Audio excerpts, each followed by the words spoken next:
প্রিয় অ্যাডমিশন পরীক্ষার্থী, সুজিত স্পেশাল ব্যাচের পক্ষ থেকে তোমাদেরকে আন্তরিক শুভেচ্ছা অভিনন্দন। আশা করি তোমাদের অ্যাডমিশন প্রিপারেশন বেশ ভালো চলছে। সামনে যদিও ঈদ, তারপরেও তোমাদের অ্যাডমিশন প্রিপারেশন নিয়ে অনেকেই ভালো পড়াশুনো করছো। তো অনেকেই আমার কমেন্ট সেকশনে জানিয়েছো রাজশাহী ইউনিভার্সিটির ফিজিক্সের সাথে ম্যাথের কোশ্চেন সলভিংটা দিলে তোমাদের অনেক উপকার হয়। তো আমি সে কারণেই তোমাদের ম্যাথমেটিক্সের সলভ ক্লাসটা দিচ্ছি। হ্যাঁ, তো আজকে আমরা ম্যাথমেটিক্সের 2023-24 সেশনের কোশ্চেনটা দেখব। শিফট 1, তোমরা জানো রাজশাহী ইউনিভার্সিটিতে 3টা বা 4টা শিফটে ভর্তি পরীক্ষা হয়ে থাকে। আমরা শিফট 1-এর কোশ্চেন সলভটা দেখব 23-24 সেশনে। প্রথম কোশ্চেনটা ইন্টিগ্রেশন থেকে, যেটা আমাদের দেখলে অনেকে জ্বর আসে না। ইন্টিগ্রেশন অত জ্বর আসা টপিকস না। আমার ইন্টিগ্রেশনের উপর ভিডিও আছে, তোমাদের কারো সমস্যা থাকলে ইন্টিগ্রেশনের ভিডিওটা দেখে আসতে পারো। দেখো, integration of E to the power x আছে আর দুইটা ফাংশন যোগ আকারে আঁকাচ্ছে।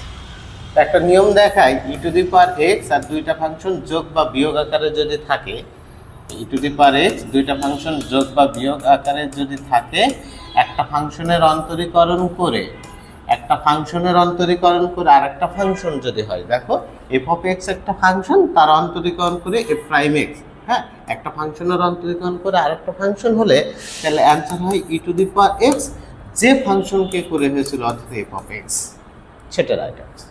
তাহলে এখানে দেখো কোশ্চেনের প্রথমে ই টু দি পাওয়ার এক্স আছে, কজ এক্স অন্তরীকরণ করলে মাইনাস সাইন এক্স আছে। মাইনাস না, একটু ঝামেলা, মাইনাস ওইটা করতে গেলে মাইনাস আনতে হবে। এটা দেখি সাইন এক্স অন্তরীকরণ করলে কজ এক্স আছে। তাহলে দেখলাম ই টু দি পাওয়ার এক্স আছে, সাইন এক্স অন্তরীকরণ করলে কজ এক্স আছে। তাহলে রাইট অ্যান্সার কি হবে? রাইট অ্যান্সার হবে ই টু দি পাওয়ার এক্স কোন ফাংশনকে করে হয়েছিল? সাইন এক্স কে। তাহলে sine x, e to the power x sine x, e to the power x sine x, A number option. ঠিক আছে, কয়টা দেখো। 12 মিটার পার সেকেন্ড বেগের দুই পাশে 30 ডিগ্রি ও 60 ডিগ্রি করে ক্লিয়ার হতো। 12 মিটার পার সেকেন্ড একটা বেগ 12 মিটার পার সেকেন্ড বেগ যাচ্ছে, এর সাথে 30 ডিগ্রি কোণ, দুই পাশে, এক পাশে কি 30 ডিগ্রি, এক পাশে কি 60 ডিগ্রি কোণে ক্লিয়ার হতো। অংশদ্বয় কত? হ্যাঁ, বলিনি উলম্ব উপাংশ কত বা আণবিক উপাংশ কত, সেটা স্পেসিফিক বলে দিই। কিন্তু যার সাথে কোণ উৎপন্ন করে আমরা সবসময় কি করি? তাকে কস থিটা নিই। যার সাথে কোণ উৎপন্ন করে সেটা সমান আমরা কি নিই? Cos theta. তাহলে যেই বল বা বেগ তার কস থিটা। তাহলে যেই বল বা বেগ দেওয়া আছে তার কস থিটা। তাহলে 12 কস 30 ডিগ্রি একটা, আর একটা হবে 12 কস 60 ডিগ্রি। ঠিক আছে, তো 12 কস 30 ডিগ্রি, সরি 12 কস 30 ডিগ্রির মান কত? কস 30 ডিগ্রির মান হচ্ছে √3/2, তার মানে 6√3, 6√3। 12 কস 60 ডিগ্রির মান কত? হাফ, তার মানে 6। আনসার হচ্ছে 6√3 6, এই অপশন উত্তর। ঠিক আছে, এই অপশন উত্তর। পরটা দেখি, বলছে 2π/3 কোণে কার্যরত 4 নিউটন ও 1 নিউটন মানে দুইটি বলের লব্ধি কত? হ্যাঁ, দুইটা বলের লব্ধি, আমরা লব্ধি আর ইকুয়াল টু জানি কি? আর √p² plus q² plus 2p³ cos আলফা। তাহলে এখানে কত কত দিয়ে আছে? বলের মান 4 নিউটন এবং 1 নিউটন। তো 4 এর স্কয়ার করলে 16 plus 1 plus 2 into 4 into 1 into কত ডিগ্রি ইন্টু কস কত ডিগ্রি? দেখো তো ভাই, কস দেওয়া আছে 2π/3 মানে কত? 120। কস 120 আছে। কস 120 ডিগ্রির মান কত? Minus half. কস 120 ডিগ্রির মান কত? Minus half. তাহলে এখানে 16 প্লাস 1 প্লাস, এটা যদি একবারে আমি আবার লিখবো 2 into 4 into 1 into minus half, এটা কাটা চাই। তাহলে এখানে হচ্ছে মাইনাস আসে, এই জায়গায় মাইনাস আসে। 16 কত? 17 মাইনাস কত? 4, মাইনাস 4। 17 থেকে 4 বাদ দিলে কত? 13 হয়, তার মানে √13 অ্যান্সার, √13। ওকে, রং কই না তোমাদের কাছে এখন? এত রাশিটির একটি উৎপাদক x মাইনাস ওয়ান হলে কে এর মান কত? একটা রাশি দিয়ে আছে, একটা সমীকরণ দিয়ে আছে, দিয়ে বলছে এর উৎপাদক হচ্ছে x মাইনাস ওয়ান হলে কে এর মান কত। তা আমরা 9-10 উচ্চতার গণিতে এ ধরনের অঙ্ক প্রায়ই সলভ করতাম। উৎপাদক কত দেওয়া আছে? x মাইনাস ওয়ান, তার মানে x মাইনাস ওয়ান সমান কত ধরতাম? 0 ধরতাম, অর্থাৎ x ইকুয়াল টু কত? 1। একটা উৎপাদক হচ্ছে x মাইনাস ওয়ান, তার মানে x মাইনাস ওয়ান সমান কত? 0। x এর মানটা বের করে এই সমীকরণে বসাবো, এই সমীকরণে বসাবো। তাহলে x এর মান হচ্ছে কত? 1, 1 এর পাওয়ার 96, x এর পাওয়ার হচ্ছে 11 প্লাস কি, তো 1 এর পাওয়ার যাই থাক না কেন 1, এটা হচ্ছে 6 প্লাস কি, ঠিক আছে। রাশিটির একটি উৎপাদক, এটা সমান মেবি 0 ছিল, এটা সমান মেবি 0 ছিল, তাহলে কে ইকুয়াল টু কত হবে? কে ইকুয়াল টু -5, রাইট সাইডে গেলে 5 হবে, K equal to 5, right answer, ঠিক আছে। কে মানটা এই কত? নির্ণায়ক থেকে কোশ্চেন আসছে A1 B1 C1 A2 B2 C2 A3 B3 C3 নির্ণায়কের দ্বিতীয় রাশির উপাদানগুলো সহগুলো, দ্বিতীয় সারির উপাদানগুলো, হ্যাঁ, এটা প্রথম সারি, এটা দ্বিতীয় সারি, দ্বিতীয় সারির উপাদানগুলো সহগুণক যথাক্রমে A2 B2 C2, তার মানে এর সহগুণক হচ্ছে A2, এর সহগুণক হচ্ছে B2, এর সহগুণক হচ্ছে C2, হ্যাঁ। তারপর বলছে A3 A1, এই যে A3 A2 মানে এর উপাদান এবং এর সহগুণক প্লাস এর উপাদান B3 এই উপাদান, আর এটা সহগুণক হচ্ছে B2 প্লাস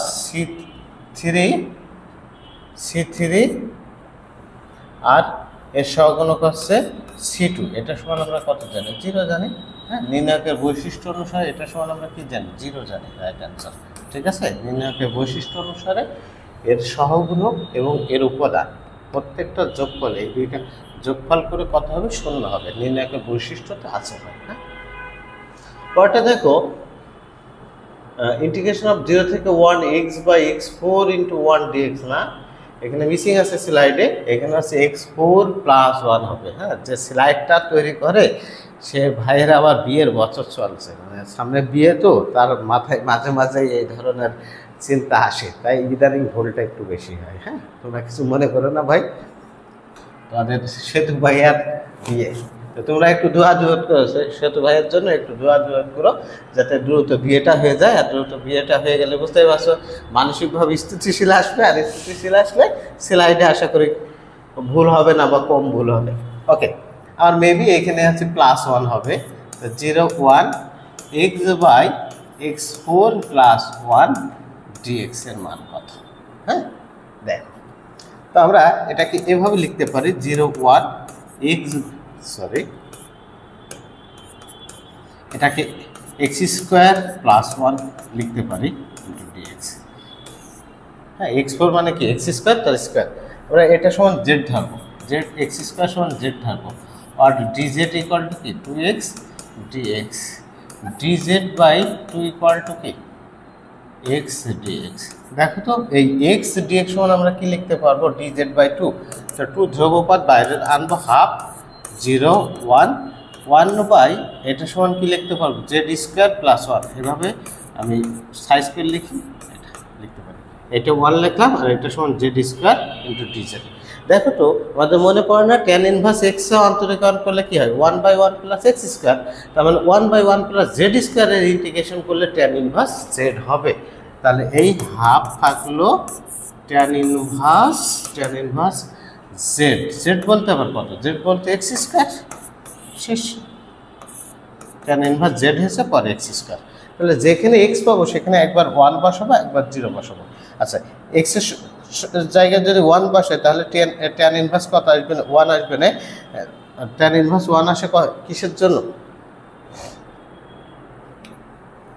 tan ইনভার্স 1 আসে হচ্ছে π/4 এর জন্য, 45 ডিগ্রির জন্য, π/4, আর এখানে কত আছে? হাফ আছে, তার মানে π/8 আছে, π/8।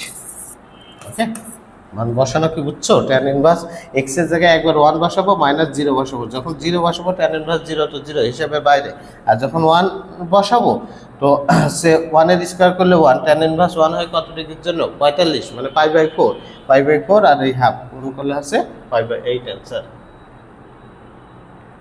কটা দেখো sign inverse into minus cos x plus sign inverse into cos 3x সমান কত হবে? আচ্ছা, এটা সমান এই মাইনাসটা এই পাশে লিখতে পারি sign inverse into cos x plus sign inverse into cos 3x minus sine inverse আছে, এখানেও যদি আমি সাইন করতে পারি তাহলে কাটাকাটি হয়ে যাবে। তো সাইন করার চেষ্টা করি, তো আমি সাইন করি, এটাকে যদি আমি সাইন করি তাহলে π/2 এর গুণিতক আকারে লিখতে হবে, কারণ আমি জানি π/2 এর বিজোড় গুণিতক হলে ফাংশনটা চেঞ্জ হয়ে যাবে, বিজোড় গুণিতক হলে ফাংশনটা চেঞ্জ হবে π/2 - x। দেখো তো π/2 - x যদি আমি লিখি তাহলে π/2 মানে এক ঘর চেঞ্জ হয়ে সাইন চেঞ্জ হয়ে কি হবে? কজ হবে, সাইন চেঞ্জ হয়ে কজ হবে, কজ এখানে x আছে x বসবে কজ x। এখন এটা কি অল পজিটিভের ঘর, এই কারণে কি আসছে প্লাসে আসছে, কোনো সমস্যা নেই। এখানে যদি π/2 প্লাস x দিয়ে দিতাম তাহলে কি এই কোয়াড্রেন্টে চলে যেত, এই কোয়াড্রেন্টে গেলে কিন্তু সেটা মাইনাসও হতে পারে, এই কারণে আমি এটা দিব, ঠিক আছে। প্লাস এটার ক্ষেত্রেও তাই, sign inverse into sign π/2 - 3x।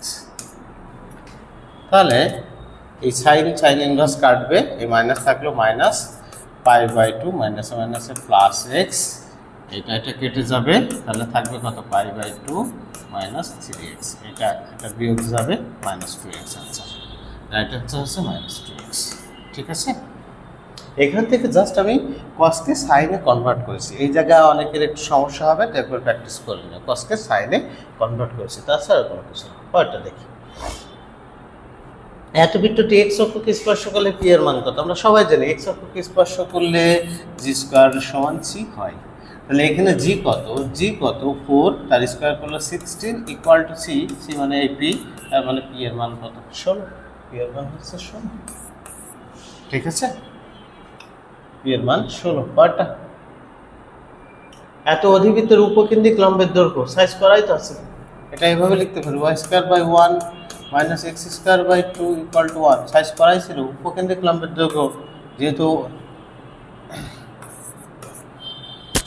আচ্ছা এটা ছোট, তাহলে 2² b, তাহলে 2 a স্কয়ার মানে কত? 2, b এর মান কত? 1, আলটিমেটলি কত হবে? 4 হবে, আলটিমেটলি 4। অধিবৃত্তের উপকেন্দ্রিক লম্বের দৈর্ঘ্য 2a² b, ওকে। তারপর z ইকুয়াল টু এত হলে রিয়েল জেড, হ্যাঁ, একটা আছে ইমাজিনারি জেড, একটা আছে রিয়েল জেড। রিয়েল মানে কি? প্রকৃত সংখ্যা বা বাস্তব সংখ্যা, মডুলাসের মানে এই জেড এর বাস্তব সংখ্যার মানটা কত হবে সেটা জিজ্ঞাসা করছে। তো চলো এটাকে আগে সাইজ করে, এই ইকুয়েশনটাকে সাইজ করি। জেড ইকুয়াল টু লেখা আছে 1 - i বাই 1 + i। এই ভগ্নাংশ রিমুভ করতে গেলে প্রথমত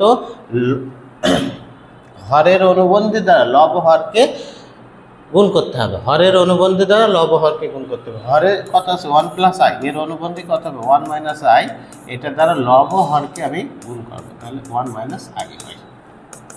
1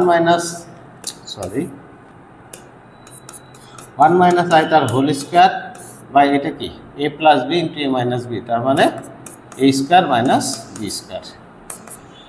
1 - 2i + i² বাই 1, i² সমান -1 - a +1। এখান থেকে কি আসে দেখো তো, এখান থেকে আসে i² সমান -1, এটা কাটা যায় -2/2 অর্থাৎ -i, ওকে, -i। এখন এখান থেকে রিয়েল নাম্বার কটা? মনে করো z সমান কি আছে? a + ib, তাহলে এইটা হচ্ছে রিয়েল জেড, হ্যাঁ, রিয়েল জেড, আর এটা হচ্ছে কি? এই বিটা হচ্ছে real imaginary, imaginary Z,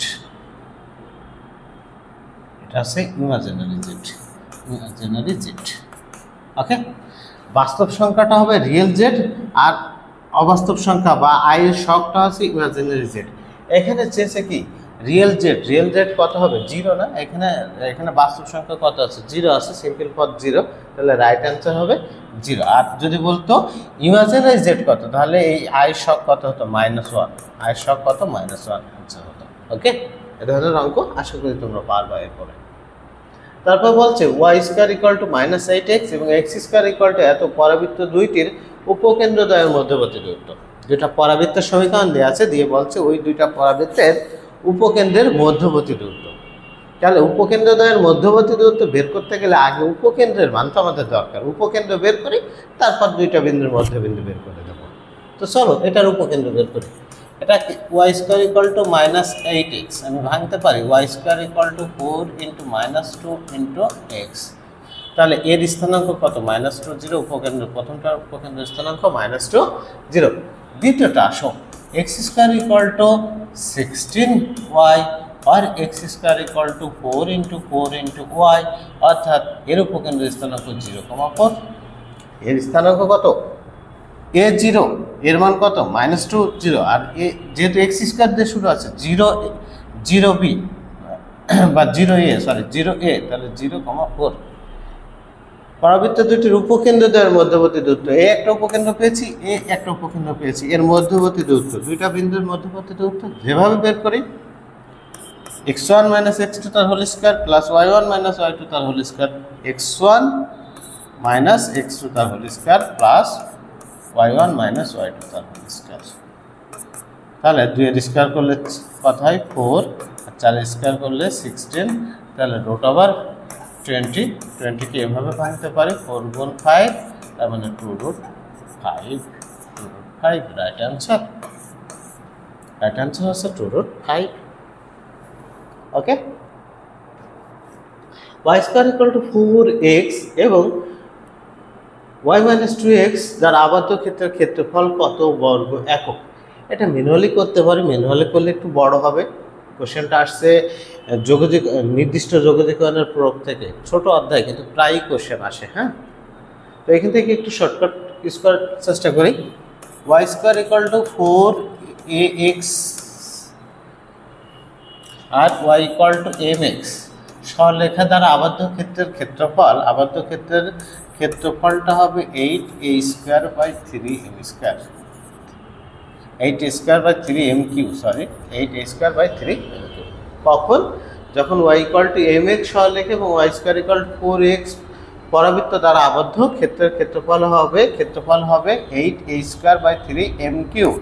8a², এটা কোথা থেকে পাবো? এখান থেকে পাবো। তার মানে এখানে এটা কত? 4 × 1 × x, এ কত? 1²/3m³। m এর মান কত? এটা সাইজ করে লিখলে y = 2x, তো m এর মান হচ্ছে কত? 2। m এর মান যদি 2 হয়, 2 এর কিউব করবো, 2 এর কিউব করলে কত হয়? 8 হয়, তাহলে 1/3 অ্যান্সার, 1/3 রাইট অ্যান্সার। ঠিক আছে, এটা একটু পড়ে নেওয়া নতুন করে, যাদের জানা নেই বা মুখস্থ নাই। একটা পরাবৃত্ত y² = 4x পরাবৃত্ত এবং y = mx সরলরেখা দ্বারা আবদ্ধ ক্ষেত্রের ক্ষেত্রফল 8a²/3m³। কয়টা? tan θ সমান, হ্যাঁ, এখানে tan θ 3/4 না, এখানে হচ্ছে tan θ = 3/4।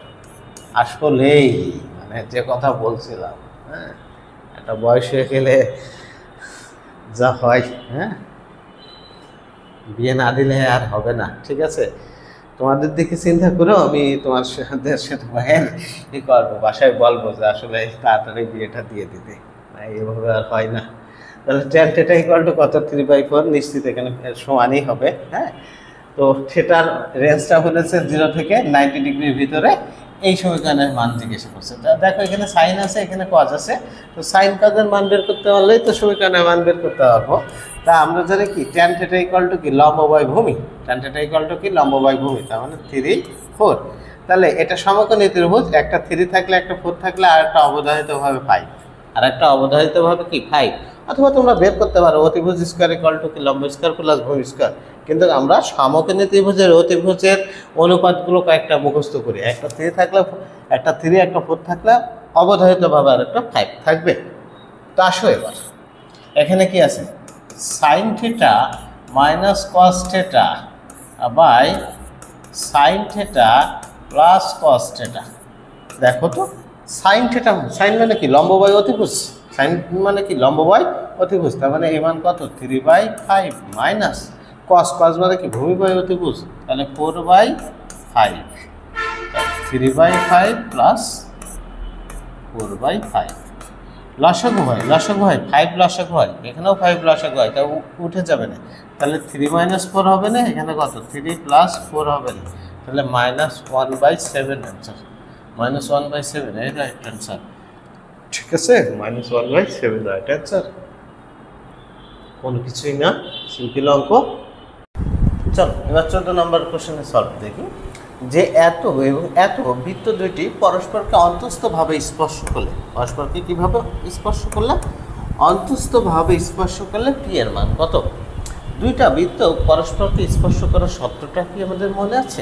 দুইটা বৃত্ত পরস্পরকে স্পর্শ করার শর্ত হচ্ছে দুইটা বৃত্তর কেন্দ্রদ্বয়ের মধ্যবর্তী দূরত্ব বের করতে হবে। তার মানে দুইটা কেন্দ্র বের করবো, কেন্দ্রদ্বয়ের মধ্যবর্তী দূরত্ব ব্যাসার্ধদ্বয়ের যোগফলের সমান হলে বহিস্থভাবে স্পর্শ করবে, আর কেন্দ্রদ্বয়ের মধ্যবর্তী দূরত্ব ব্যাসার্ধদ্বয়ের বিয়োগফলের সমান হলে অন্তস্থভাবে স্পর্শ করবে।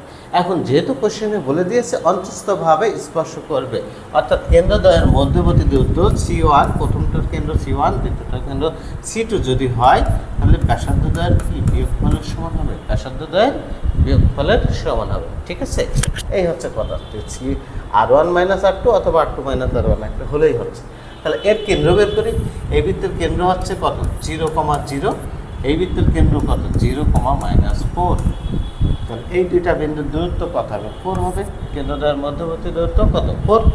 এবার আমি দেখি ইন্ডিভিজুয়ালি ব্যাসার্ধ কত কত হয়। এটার ব্যাসার্ধ p² আছে, x² + y² = r², তার মানে ব্যাসার্ধটা কত p, ব্যাসার্ধটা এই বৃত্তের ব্যাসার্ধ হচ্ছে p, আর এই বৃত্তের ব্যাসার্ধ, এই বৃত্তের ব্যাসার্ধ কীভাবে বের করবো, √g² + f² - c, g কত 0, f কত, f হচ্ছে 4 তার স্কোয়ার, c হচ্ছে 9, আলটিমেটলি কত 5। তো দেখো তো কেন্দ্রদ্বয়ের মধ্যবর্তী দূরত্ব কত বেড়েছে 4, আর ব্যাসার্ধ একটা কত বেরিয়েছে 5, তাহলে কেন্দ্রদ্বয়ের মধ্যবর্তী দূরত্ব ব্যাসার্ধদ্বয়ের কি ওই 5 থেকে 4 বিয়োগ করলে পাবো না, 5 থেকে কি 4 বিয়োগ করলে পাবো। ঠিক আছে, তার মানে 5 - 4 সরি 5 - p, or p = 5 - 4 = 1। ঠিক আছে, তাহলে p এর মান কত হবে 1 হবে, p এর মান 1 হবে, কারণ কেন্দ্রদ্বয়ের মধ্যবর্তী দূরত্ব 4 আর ব্যাসার্ধ একটা 5 পেয়েছি, 5 থেকে 1 বাদ দিলে আমি 4 এর সমান পাবো। ওকে, পরেরটা দেখো। তারপর এত মূল বিশিষ্ট সমীকরণ কত?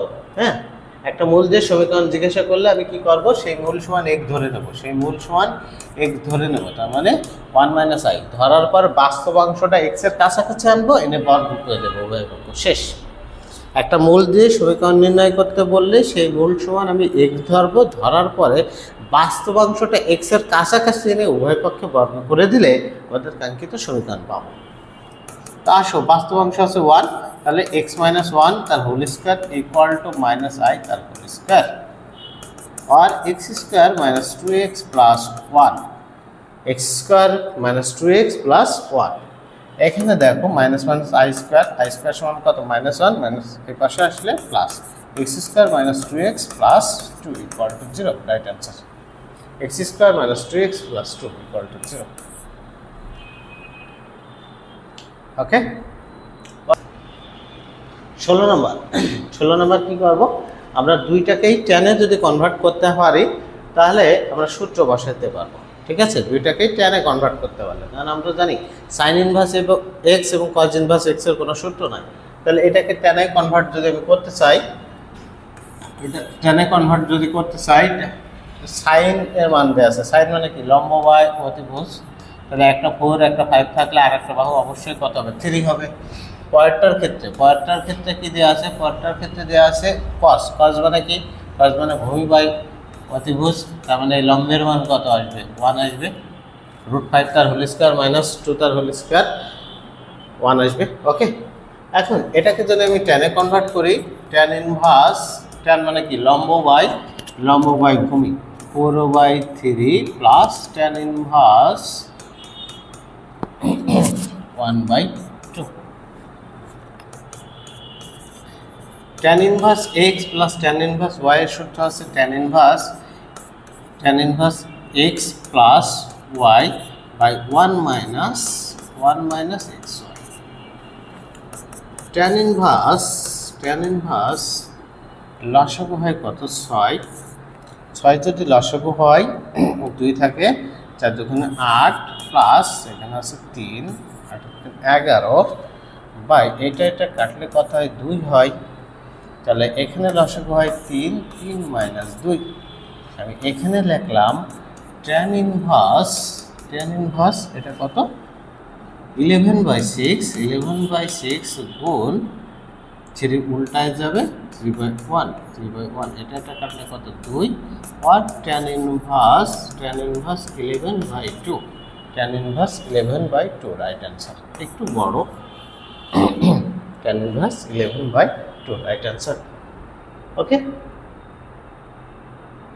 d/dx 10 বেস log x হ্যাঁ তো এখানে আমি এটা এ ধ্রুবপদকে ধরতে পারি a বেস log x এ অন্তরীকরণ করলে কি হয় 1/x a base log e 1/x a base log e তার মানে 1/x a বেস মানে কি 10 বেস log e শেষ 1/x 10 বেস log e ঠিক আছে a ভিত্তিক log x এ অন্তরীকরণ করলে হয় 1/x a ভিত্তিক log e সেটাই সূত্র ডাইরেক্ট তারপরে এত উপবৃত্তটি 4-6 বিন্দু দিয়ে দেয় কত বিন্দু দিয়ে দেয় 4-6 বিন্দু দিয়ে অতিক্রম করলে উৎকেন্দ্রিকতা কত উৎকেন্দ্রিকতা জিজ্ঞাসা করছে উপবৃত্তের উৎকেন্দ্রিকতা বের করতে গেলে ইকুয়েশনটা আগে সাইজ করতে হয় সেই সাইজ করা নেই এখানে একটা অজানা ধ্রুবক p এর মান দেওয়া আছে p এর মানটা বের করতে গেলে একটা বিন্দু দেওয়া আছে বিন্দুটা বসায় দেবো তো x এর মান যদি 4 বসাই তাহলে 16/25 প্লাস y এর মান যদি 6 বসাই 36/m equal to 1 or 36/m equal to 1 minus 16/25 এটা লসাগু হয় আছে 25 minus 16 মানে 9/25 or m equal to m এই পাশে যদি নিয়ে আসি 36 এর নিচে 9 চলে আসবে 36/9 into 25 এটা কাটলে কত হয় 4 তাহলে 4 25 100 m এর মান কত 100 মানে এই জায়গায় 100 বসবে এই জায়গায় যদি 100 বসে ইকুয়েশনটা দাঁড়ায় x²/25 plus y²/100 equal to 1 এটা হচ্ছে একটা উপবৃত্তের সমীকরণ রাইট সাইডে 1 আছে তাহলে ইকুয়েশন সাইজ করা আছে উৎকেন্দ্রিকতা ইস 1 মাইনাস ছোট মান বাই বড় মান ছোট মান বাই বড় মান ছোট মান হচ্ছে 25 বড় মান হচ্ছে 100 তাহলে 100 প্লাস 100 মাইনাস 25 আর √/75/100 ওকে এখন কাটাকাটি করলে 25 যা কাটলে 3 এটা কত 4 তাহলে √3/2 রাইট অ্যান্সার ওকে তারপরে y সমান এত বক্ররেখা 0,1 বিন্দুতে অভিলম্বের সমীকরণ 0,1 বিন্দুতে অভিলম্বের ঢাল অভিলম্বের ঢাল বের করতে বলছে তাহলে ঢাল বের করা মানে কি জাস্ট একবার অন্তরীকরণ করে দেয়া কোন বিন্দুতে যে বিন্দু দেয়া আছে সেই বিন্দুটা বসাবো ভাই অভিলম্ব বলুক আর স্পর্শকের ঢাল বলেছে ঢাল বলে মানে y এর মানকে একবার অন্তরীকরণ করো তাহলে এর অন্তরীকরণ করলে কত 4x হয় প্লাস 3 হয় কোন বিন্দুতে 0,1 বিন্দুতে dy/dx যেখানে আমি x পাবো সেখানে 0 বসাবো তাহলে 4 × 0 plus 3 ultimately 3 right answer D option okay পরেরটা xy/z এর কোন মানের জন্য এত একটি বি প্রতিসম ম্যাট্রিক্স হবে মানে xy/z এর মান কোন মানের জন্য এই যে ম্যাট্রিক্সটা দেয়া আছে এই ম্যাট্রিক্সটা বি প্রতিসম ম্যাট্রিক্স হবে বি প্রতিসম ম্যাট্রিক্সটা কি আচ্ছা প্রতিসম ম্যাট্রিক্স কি আমাদের মনে হয় জানা আছে প্রতিসম ম্যাট্রিক্স হচ্ছে যা ট্রান্সপোজ বা বিম্ব ম্যাট্রিক্স নির্ণয় করলে সেই ম্যাট্রিক্সের সমান হয় বিম্ব ম্যাট্রিক্স মানে কি, সারিকে কলাম, কলামকে সারিতে পরিণত করলে আগের ম্যাট্রিক্সের সমান হলে তার নাম হচ্ছে প্রতিসম ম্যাট্রিক্স। আর বি প্রতিসম ম্যাট্রিক্সটা হচ্ছে এটি ইকুয়াল টু বি মাইনাস এ, মানে তার বিম্ব ম্যাট্রিক্স করলে আগের ম্যাট্রিক্সই হবে, তার আগে একটা মাইনাস গুণ হবে, ঠিক আছে, মাইনাস হয়ে যাবে। তাহলে আমার এটি ইকুয়াল টু মাইনাস এ করতে হবে, মানে বি প্রতিসম ম্যাট্রিক্স বলেছে, তার মানে বিম্ব ম্যাট্রিক্স ইকুয়াল টু কি মাইনাস এ ম্যাট্রিক্স করি, তারপর আমাদের কাঙ্ক্ষিত উত্তর পাবো। তাহলে এটি এই ম্যাট্রিক্সকে হচ্ছে বিম্ব ম্যাট্রিক্সে পরিণত করা মানে কি, সারিগুলো কলাম, কলামগুলো সারিতে পরিণত করা। তার মানে এক্স মাইনাস ওয়াই 3, এখানে মাইনাস 3 এক্স প্লাস 2z। যে দেখো এটাকে আমি কোন বরাবর সারা যাইছি, এই বরাবর, তাহলে এক্স মাইনাস ওয়াই 3 আর এই মাইনাস 3টা ওই ব্যাপারে চলে গেছে, এটা গেল equal to minus A matrix হবে। তাহলে এ ম্যাট্রিক্স মানে এইটা, তো মাইনাস গুণ করবো, তো আমি মাইনাসটা একবারে গুণ করে দিই। মাইনাসটা আমি যদি গুণ করি তাহলে ইকুয়েশনটা দাঁড়ায় মাইনাস এক্স প্লাস ওয়াই, এখানে হয় মাইনাস 3, এখানে 3, এখানে মাইনাস এক্স মাইনাস 2z। শেষ, শর্ত অনুসারে কাজ শেষ। এখন আমার দরকার কি, এক্স ওয়াই জেড এর মান বের করা। দেখো এখানে কি আছে, এখানে আছে এক্স মাইনাস ওয়াই, এখানে আছে কি মাইনাস এক্স প্লাস ওয়াই। তাহলে এই উপাদান সমান এই উপাদান সমান হতে হবে, এটা সমান এইটা, এটা সমান এইটা, আর এটা সমান এটা হতে হবে, যেহেতু মাঝখানে সমান আছে। তাহলে আমি লিখতে পারি x minus y equal to minus x plus y, equal to minus x plus y. Minus x এর পাশে গেলে 2x ইকুয়াল টু 2y আর x equal to y. X equal to y মানে এক্স এবং ওয়াই পরস্পর সমান, x এবং y পরস্পর সমান, তার মানে রাইট অ্যান্সার হয় বিতে আছে না সি না ডি হতে পারে। হ্যাঁ, পয়টা বের করি, এটা সমান এটা লিখি, x plus 2z equal to minus x minus 2z और 2x equal to minus 4z और x equal to minus 2z। x equal to কি হবে মাইনাস 2z। আচ্ছা x এর মান যদি আমি এখানে 3 ধরি তাহলে এখানে z এর মান মিলবে না। x এবং y সমান যদি আমি 4 ধরি, x এবং y পরস্পর সমান, এটা যদি 4 ধরি তাহলে মাইনাস 2z আর z ইকুয়াল টু কত মাইনাস 2, এটা তাহলে সি অপশনের উত্তর হচ্ছে। দেখো x এবং y দুইটাই 4 আর z এর মান কত মাইনাস 2। তাহলে x y z এর কোন মানের জন্য 4, 4, মাইনাস 2 এর জন্য এই ম্যাট্রিক্সটি বি প্রতিসম ম্যাট্রিক্স। একটু অপেক্ষাকৃত জটিল কোশ্চেন ছিল, আর 25টি কোশ্চেন থাকলে 25টি কোশ্চেনই কিন্তু সহজ থাকবে না, 2-4টা কোশ্চেন তো কঠিন থাকবেই ভাই, এটাই তো অ্যাডমিশন, তাই না? তা না হলে তার অ্যাডমিশন পরীক্ষায় কোশ্চেন হতো না। 50% কোশ্চেন সব জায়গায় সহজ থাকে, আর 20-30% কোশ্চেন মিডিয়াম থাকে, আর কিছু কোশ্চেন থাকে একটু কঠিন। তো দেখো অন্তরীকরণ থেকে একেবারে সিম্পল অঙ্ক এবং প্রিভিয়াস ইয়ার থেকে আসছে, y equal to root over sec x হলে dy বাই dx সমান কত। অন্তরীকরণ করি dy বাই dx, এটাকে আমরা রুট এক্স ধরে নেব, রুট এক্স ধরে নেব। রুট এক্স অন্তরীকরণ করলে কি হয় 1/2 রুট এক্স। যেটাকে এক্স দাবি করছে সেটা কি এক্স না, যেহেতু এক্স না তাহলে তার অন্তরীকরণ করতে হবে, সেটা কি সেক এক্স। সেক এক্স অন্তরীকরণ করলে কি হয় সেক এক্স ট্যান এক্স। 1/2 এইটার এটা সমান লিখতে পারি না, root over sec x into tan x.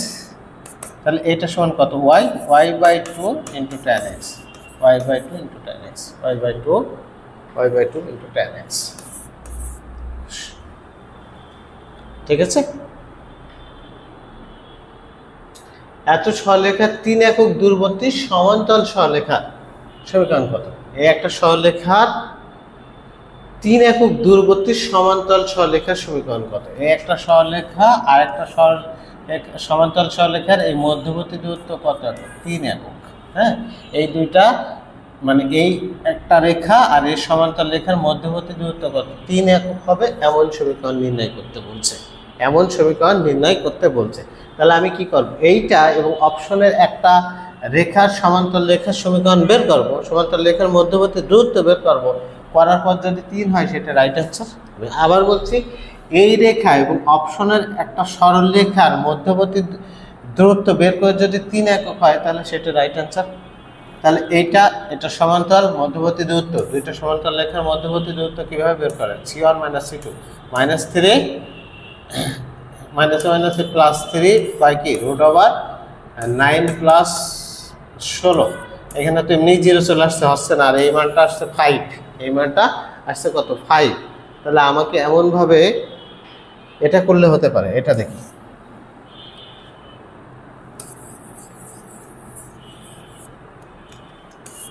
C1 - C2 by √x² plus y²। এটাই ছিল মধ্যবর্তী দূরত্ব বের করার সূত্র।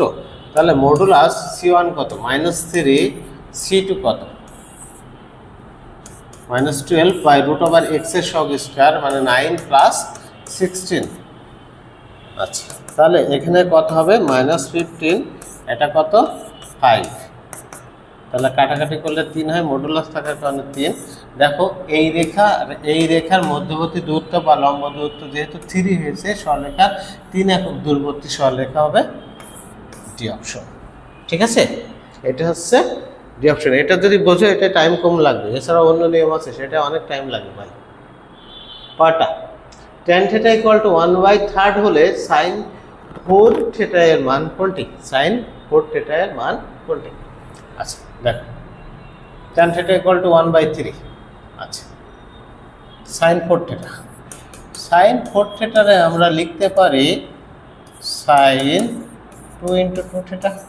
তার মানে sin, এটা 2, এটার মান ধরে নিলাম θ। sin 2θ সূত্র কি? 2 sin θ cos θ। সেটা বলতে তো 2θ দিয়েছি, তাহলে 2, এটা সূত্র আছে কি 2 tan θ by 1 plus tan square θ, 2 tan θ by 1 plus tan square θ। আর cos θ সূত্র, cos 2θ সূত্র কি 1 minus tan square θ by 1 plus tan square θ। Okay, এখানে আমরা মানটা বসায় নেব, tan θ মান দেওয়া আছে, মানটা বসায় নেব। তারপরে এত বিন্দুদের সংযোজক রেখাকে x অক্ষরেখা কি অনুপাতে বিভক্ত করে? x1, y1 আর x2, y2 বিন্দুদের সংযোজক রেখা x অক্ষরেখা কি অনুপাতে বিভক্ত করলে মডুলাস y1/y2 মানে কোটিদ্বয়ের অন্ত, মানে কোটির অনুপাত। হ্যাঁ, আর y অক্ষরেখা যদি বলে তাহলে ভুজের অনুপাত, মডুলাস x1/x2। কি বলছে? x অক্ষরেখা, তাহলে কোটি। আর y1 কত 4, y1 কত 4 বাই -2, তার মানে কত 2/1, 2:1 অনুপাতে, 2:1 অনুপাতে বিভক্ত করে। x অক্ষরেখাকে কি অনুপাতে বিভক্ত করে? 2:1 অনুপাতে বিভক্ত করে। তারপরে i সমান এত হলে y8 সমান কত? y8 এর মান জিজ্ঞাসা করছে, তো এই সমীকরণ থেকে y এর মান আমাদের বের করে নিতে হবে। i সমান √2y - 1, তাই আমি লিখতে পারি √2y সমান কত লিখতে পারি? 1 প্লাস i লিখতে পারি। √2y সমান কি লিখতে পারি? 1 প্লাস i লিখতে পারি। এবার আমি যদি বর্গ করে দিই 2y² = 1 প্লাস i তার হোল স্কয়ার, তার মানে 1 প্লাস 2i প্লাস i² সমান কত? i² সমান -1, কাটা যাবে, আর y² সমান কত? 2/2 × i, আর y² সমান হচ্ছে i। যেখানে y² পাবো সেখানে i লিখবো। তাহলে আমার y8 সমান কি লিখতে পারি? y² × 4, y² তার পাওয়ার 4 ইন্টু না তার পাওয়ার 4, y² সমান কত? i। তাহলে i এর পাওয়ার 4, i এর পাওয়ার 4 মানে কত? অ্যান্সার হচ্ছে 1, i এর পাওয়ার 4 মানে কত? অ্যান্সার হচ্ছে 1। ঠিক আছে, এর মাধ্যমে আমাদের 2023-24 সেশনের ফার্স্ট শিফটের কোশ্চেন সলভিং শেষ হলো। তো পরবর্তী ভিডিও দেখার জন্য আমার চ্যানেলটা সাবস্ক্রাইব করে সাথে থাকো, আমি নিত্য নতুন ভিডিও তোমাদের জন্য যতটুকু পাঠিয়ে দেব। সবাইকে ধন্যবাদ জানিয়ে আজকে ক্লাস শেষ করছি।